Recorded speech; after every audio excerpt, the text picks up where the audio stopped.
I'm DJ Sabby is joining me on Skype. Today we're going to be chatting about his Get Up and Go school tour. Hello! Hey! Thanks for joining us on Skype. You said you've never used Skype before. Actually, I'm losing my Skype virginity right now. I've never used it before. Well, I'm glad that we could be a part of that for you. Thank you. Now we're talking about the Get Up and Go school tour. Why don't you introduce it to us and tell us why it's so near and dear to your heart? The Get Up and Go school tour, this is actually the first year where I'm actually formalizing this movement. It's something that I started doing a year ago. So what I usually do is just go to schools and just chat to young people and remind them how freaking awesome they are and they can achieve all the goals that they want to achieve. Because you know, I grew up in a community where we never had people that we looked up to come to visit us and just remind us that it's possible for us to become whoever we want to become when we get to big cities like Johannesburg.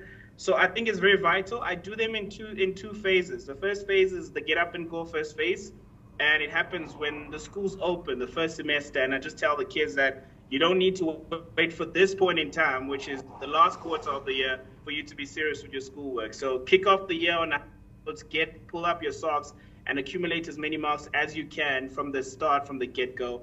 And then in this quarter, it's literally just reminding them that since you've accumulated so many marks, even if you did not do so well in the past few months of the year, this is still an opportunity for you to become the person that you want to become and just do well when it comes to your schoolwork and excel and just be great. You know, I feel like young people are not reminded and, you know, shown support, especially at this time of the year. We just bombard them with all the facts, and with depression and suicide amongst young people, I think it's just always good to just lean a lending a hand and just give them a hug every now and then and just pat them at the back, you know. So that's literally what the movement is about.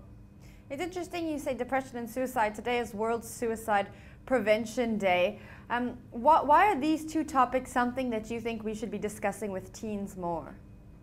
I think suicide it's a very emotional subject because, you know, we see young people tweet and Facebook and you think they have this robust attitude and they're very strong and confident, but in reality they're very shy. So when their bubble has been burst and, you know, and they don't excel and make everyone around them proud, sometimes they just feel like maybe escaping this world is the best solution. So sometimes we just need to remind them that the same way you're very eager and so excited when you're online and you present yourself to the world like you're this big boss, you are a big boss even in your schoolwork. And everyone that has failed before, you know, doesn't mean that they didn't get up and do it again. And that's what I call it, the Get Up and Go tour. So no matter how many times you fall, you just got to get up and go, because at the end of the day, the show does not stop. What kind of reception have you had from the students that you've worked with?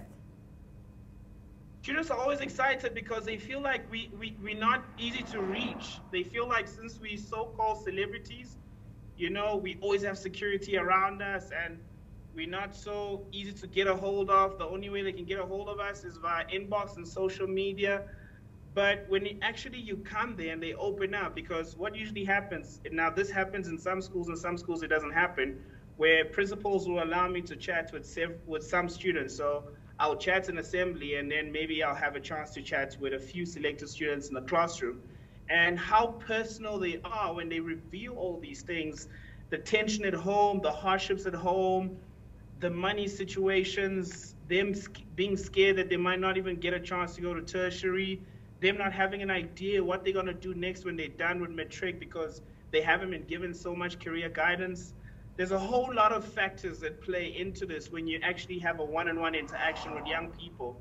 And that's just one thing that I always value from this platform, because as a broadcaster on radio, it's always good you talk to young people, you know, in a language that they understand and touch on issues that they relate to the most, because that way they feel like you're a close friend, but not so close at the same time. But the connection we have is through radio and social media. So it's just always amazing how honest they are whenever we do this.